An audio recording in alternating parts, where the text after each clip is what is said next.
आप सभी भाइयों को नमस्कार, राधे राधे। कैसे हैं आप सभी लोग?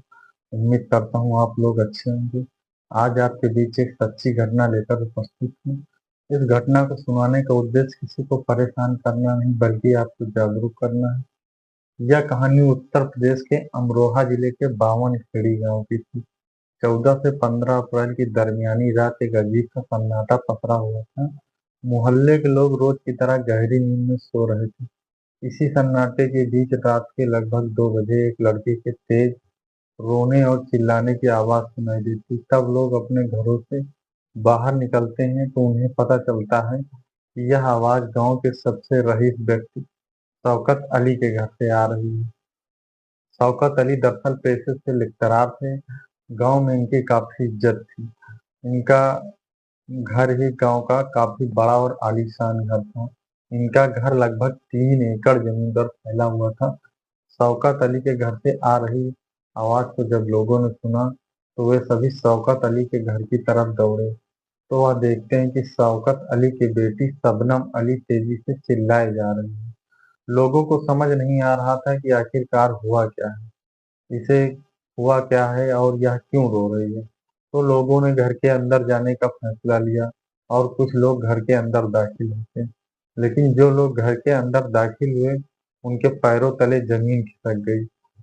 घर के अंदर आए लोगों को देखकर शबनम अपने पिता के कमरे की तरफ इशारा करती है। तो वो लोग देखते हैं कि शौकत अली अपने बिस्तर पर खून से लथपथ पड़े थे। इसके बाद घर के दूसरे हिस्से में भी जाते हैं और वहां भी यही नजारा होता है। घर में मौजूद हर शख्स अपने स्थान पर मरा पड़ा था। उस रात घर में 8 लोग मौजूद थे, जिनमें 7 लोग की जान जा चुकी थी। मरने वालों में से 55 साल के शौकत अली, 50 साल की शबनम की मां हाशमी, 35 साल के शबनम के बड़े भाई अनीस, शबनम का छोटा भाई राशिद, शबनम की भाभी अंजुम, शबनम की मौसेरी बहन राबिया और 10 महीने का भतीजा अर्श शामिल था। यह नजारा देखकर किसी को समझ नहीं आ रहा था कि आखिर हुआ क्या है। हर किसी के जहन में एक सवाल था कि यह किसने किया। इस सवाल का जवाब कोई दे सकता था तो वो जिंदा बची शबनम थी। लेकिन शबनम की हालत इतनी बुरी थी कि वह कुछ बोल पाने की स्थिति में नहीं थी, क्योंकि शबनम ने कुछ पल पहले ही अपने घर के 7 सदस्य खो चुकी थी। हर कोई शबनम को सत्तावना देने में लगा था। तब लोगों ने देखा कि सातों लोग अपना दम तोड़ चुके थे। आनन फानन लोगों ने स्थानीय पुलिस को जानकारी दी। एक साथ 7 लोगों की हत्या की खबर सुनकर पुलिस महकमे में हड़कंप मच जाता है। और यह घटना इतनी बड़ी थी कि तत्काल राज्य सरकार ने केंद्र सरकार को सूचना दी और मामले की गंभीरता को देखते हुए और फोर्स की मांग की जाती है और सुबह होने से पहले बावन खेड़ी गांव को पुलिस छावनी में तब्दील कर दिया जाता है और फॉरेंसिक टीम घर को कब्जे में लेकर मामले की जांच शुरू कर देती है।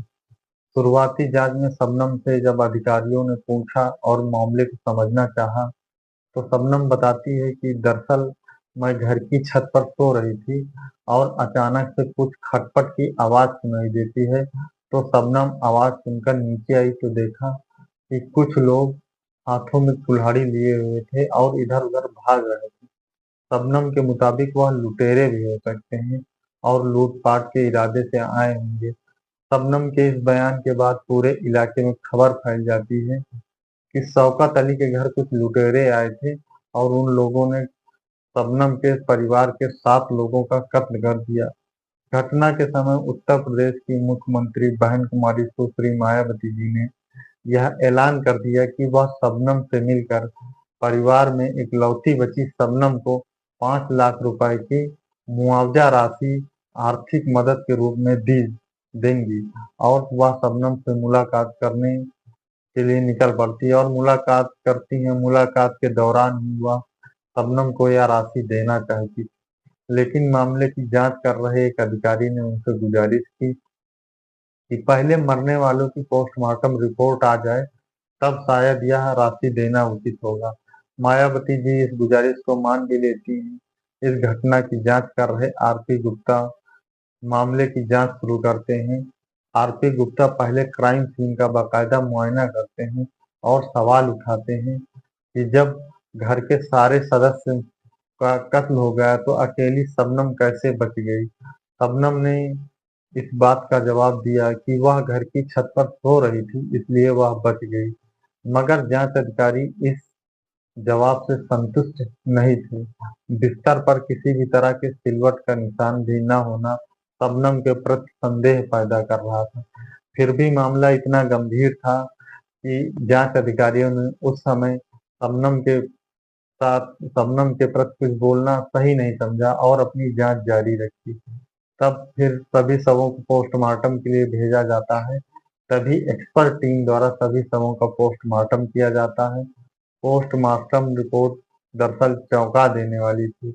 पोस्टमार्टम रिपोर्ट के मुताबिक मरने वाले किसी भी व्यक्ति ने मरने से पहले किसी भी प्रकार का संघर्ष नहीं किया था।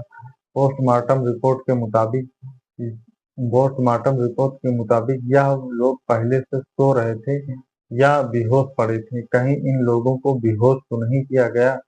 इस बात को कंफर्म करने के लिए जांच अधिकारियों द्वारा कुछ सैंपल भेजे जाते हैं और बहुत जल्द ही बायोप्सी रिपोर्ट आ जाती है, जिसमें यह खुलासा होता है कि मरने वालों के शरीर में जहर के अवशेष पाए गए।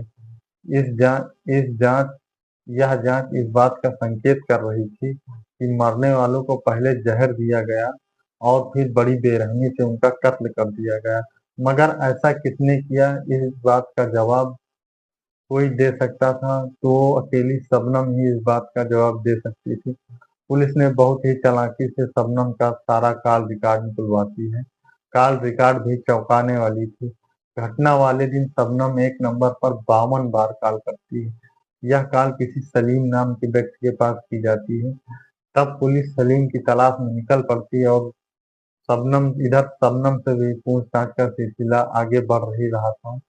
शुरुआती पूछताछ में शबनम ने बताया कि कोई व्यक्ति छत के जरिए घर में आया था और उसने सारे सदस्यों की हत्या की।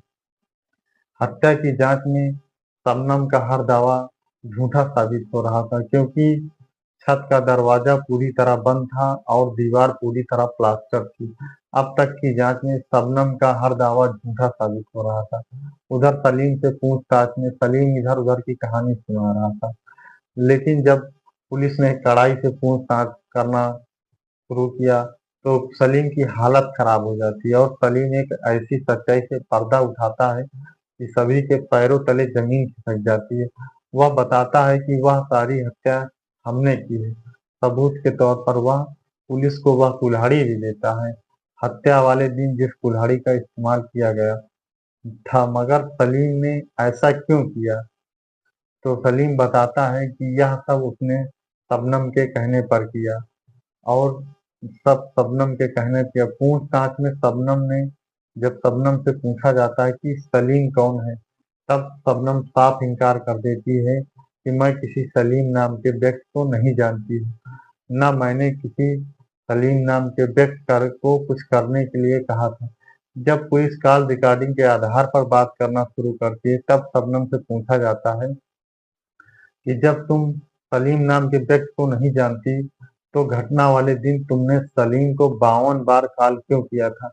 इस बात का कोई सटीक जवाब शबनम नहीं दे पा रही थी, लेकिन कुछ सच कबूल करने को तैयार नहीं थी। इस कारण पुलिस ने शबनम और सलीम का आमना सामना करवाया। जब पुलिस शबनम और सलीम का आमना सामना करवाती है और पूछती है, तभी अचानक सलीम कहता है कि उसने पुलिस को सब कुछ सच सच बता दिया है और तुम भी सब कुछ सच सच कबूल कर लो।